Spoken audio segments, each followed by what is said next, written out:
Hello ladies and gentlemen, it's Tuesday, October 27th, 2015. Thanks for tuning in to episode 53 of Cardoodle. This is Jim. Today I'm working on something that really doesn't have anything to do with any of the series I typically work on. This is a design for a character contest for the game Clash of Clans. My wife is a very avid player of this game, and they're about to release a new character. And so they're asking for submissions of artwork based on the silhouette that they put out as a teaser for this character. And whoever wins gets some of the in-game currency. So Carol thinks that it's going to be some sort of Wizard King or Sorcerer Supreme. So I'm going to be basing this design on the existing wizard sprite from the game. Now there are going to be two versions of this. The first version that you're seeing me draw right now actually turned out to be pretty horrible looking, but I was really just trying to get used to the new software I'm using. It's called Affinity Photo. Haven't quite figured it all out yet. I basically gave up and moved to Anime Studio Pro, where I'm making a semi-animated version of this character that looks a little bit better. Anyway, moving on to cartoon news.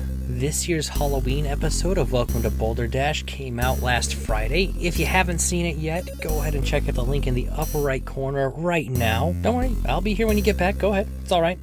Okay, you're back? Awesome. So if you have seen it, I really hope you enjoyed it. Now this particular cartoon has a lot of Easter eggs in it. One that you probably noticed is that the boulder on the top of the mountain in the introduction was replaced with a jack-o'-lantern. That's not really an Easter egg because it's pretty obvious. And then Slender Man made a cameo for about 2 seconds. If you watch this blog regularly, you probably saw me design that character model. The little girl character, who is voiced by my wife, is dressed like the Tooth Fairy, which is actually a callback to another character she played, the Sweet Tooth. And to top that off, she was actually the one who thought to include that reference, because she knew I'd be asking her to voice this character. And the moon in the opening shot is in its waning gibbous phase, which is actually the same phase it'll be in on October 31st this year. I actually started putting Easter eggs in cartoons back during the Ordinary Jim days. In one of those videos I put a tiny bit of Boulder Dash lore in one of the newspaper clippings that shows up.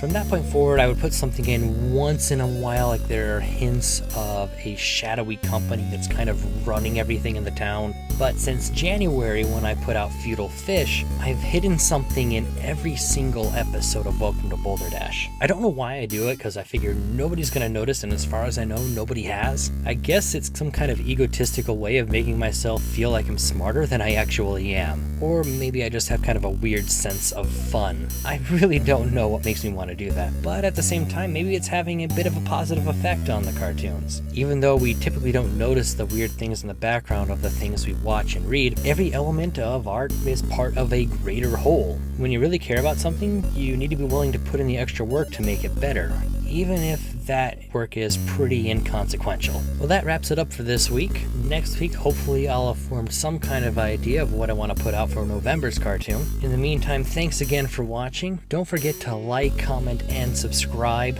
And as always, do like your mom told you and share. I'll see all you great people next week.